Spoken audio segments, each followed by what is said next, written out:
Bonjour à tous et bienvenue sur la chaîne YouTube Joe & Dog.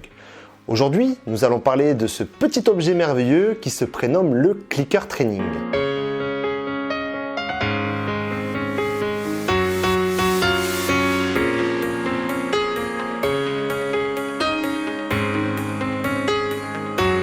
Le Clicker Training est une méthode précise d'apprentissage et de renforcement positif basée sur un conditionnement. Le clicker peut être utilisé sur n'importe quel animal à compter du moment où il possède l'ouïe. Cette technique a été inspirée de deux conditionnements connus. Le conditionnement classique de Pavlov et le conditionnement opérant de Skinner. Je vous mets de suite un lien en description sur ces deux conditionnements.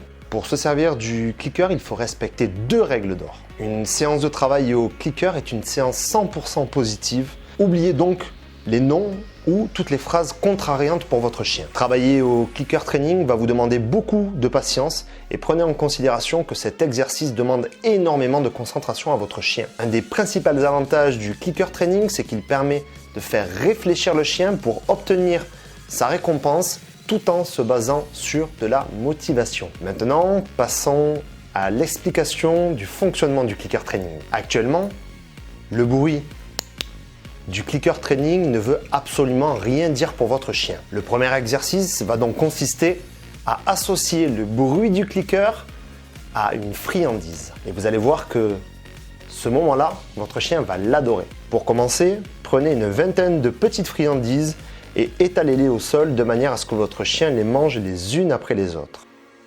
Si votre chien se précipite sur les friandises, vous pouvez également lui donner directement à la main.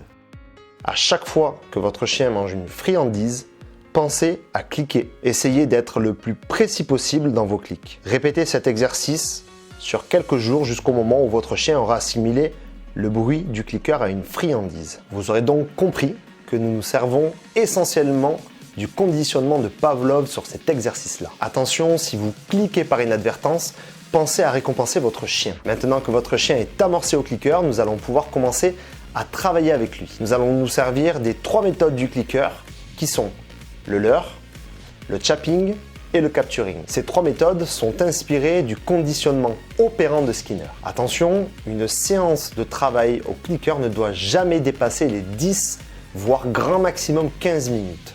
Si vous sentez que votre chien commence à se déconcentrer après quelques minutes de travail au clicker et qu'il vous envoie des signaux d'apaisement, arrêtez la séance et reprenez plus tard.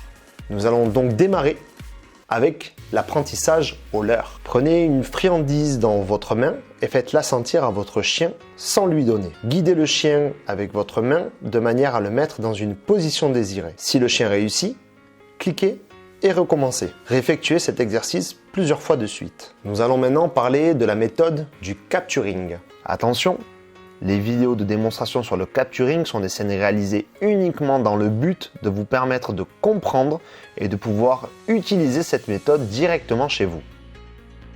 Imaginons que ce chien ne connaisse pas le assis. Imaginons également qu'il propose spontanément un assis devant moi. À ce moment-là, je vais donc cliquer et récompenser. Dans une autre situation, imaginons que mon chien adore les canards et ne cesse de tirer sur la laisse et d'aboyer en promenade quand il en croise. À ce moment-là, nous pouvons constater qu'il ne s'intéresse absolument pas au canard. Je vais donc cliquer son comportement de manière à ce qu'il le reproduise par la suite. Parlons maintenant du chapping. Le chapping est une méthode d'apprentissage qui passe par le biais de l'exploration et de l'expérimentation. Cet exercice ne met jamais en échec le chien. Le chapping est une sorte de chaud ou froid pour le chien. Chaud, tu te rapproches et je clique et je te récompense.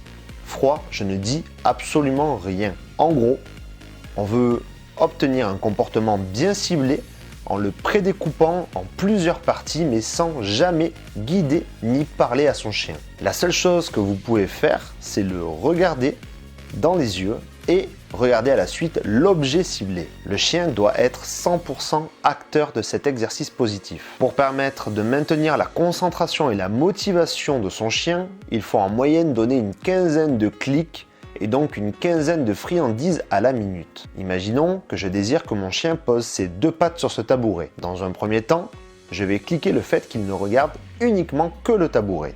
Une fois que ce comportement est bien ancré, je ne cliquerai uniquement que s'il s'approche du tabouret. Une fois qu'il est à côté du tabouret, je ne cliquerai uniquement que s'il propose un comportement lié au tabouret. Par exemple, mettre le museau dessus, la patte, etc. Et puis au bout d'un moment, il risque de sûrement proposer une patte, puis deux.